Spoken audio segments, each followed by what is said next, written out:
خوست ښار سرګردان چوک.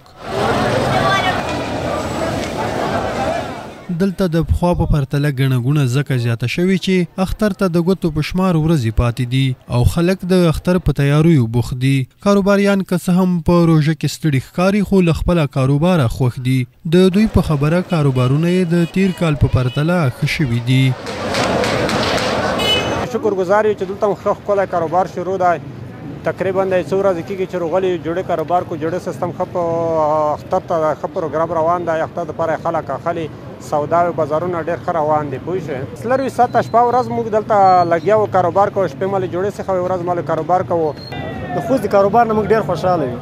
د خوست کاروبار ښه دی، د خوست خلک ښه دي. اختر ته خو بیخي زیات خوشحاله یو. اختر ته خو نور څوک خوشحاله یو. الحمدلله په دې خوشحاله یو چې کراري ده، امن ده، یعنی نور ډېر خوشحاله یو. او کاروبار هم الحمدلله بیخي برابر ده، بیخي روغ ده. د خپل کاروبار او روزګار نه موږ ډېر خوشحاله یو. یو شمیر هټیوال بیا وایي په هیواد کې شته امنیت خلک کاروبارونو ته هڅولي او ترڅنګ یې په هیواد کې د تولیداتو ډیرښت د توکو په بیو کې کموالی راوستی دی. سږ کال الحمدلله مالونه ډېر ارزان و، ځکه چې دغه 2 کاله کېږي تقریبا چې تولیدات د افغانستان خپل تولیدات ډېر شوي دي، خارج نه ډېر مالونه نه رسي. نو مالونه ډېر سږ کال په کنټرول کې وو، شیان ارزان و، رقابت هم سالم رقابت و بازار کې. نو هر یو دکاندار به کوشش کول، هر یو تجار کوشش کوله چې ما مال لږ ډېر ووځي، ارزان یې ورکول که نه. سږ کال الحمدلله په نسبتا په د 20 کالو کې دومره ارزاني نه و چې سږ کال ارزان و. چې روژې ته څو ورځې پاتې وې، هغه نه چې روژه راغله مالونه ډېر ارزان شو. تقریبا 60% 15% په مال کې ټیټوالی راغله، سامان ارزان شو که نه. الحمدلله ډېره بختوره روژه وه. امنیت نه بیخي الحمدلله دومره خواخ یو، ډېر ښه امنیت دی، امن دی، امن فضا ده، بیخي شکر الحمدلله.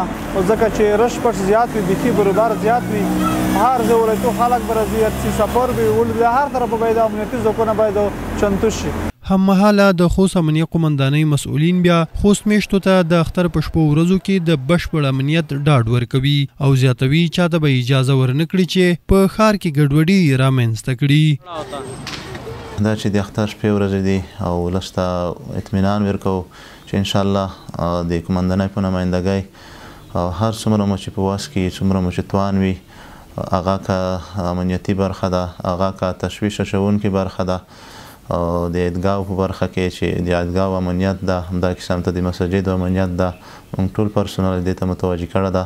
او ترافیکو مدیریت ته هم په دا برخه کې هغه وظیفه سپارلې ده. ترافیکي ملګري هغه دې ته متوجه کړي دي چې څومره کیدای شي د ولس سره په دا برخه کې همکاري وکړي.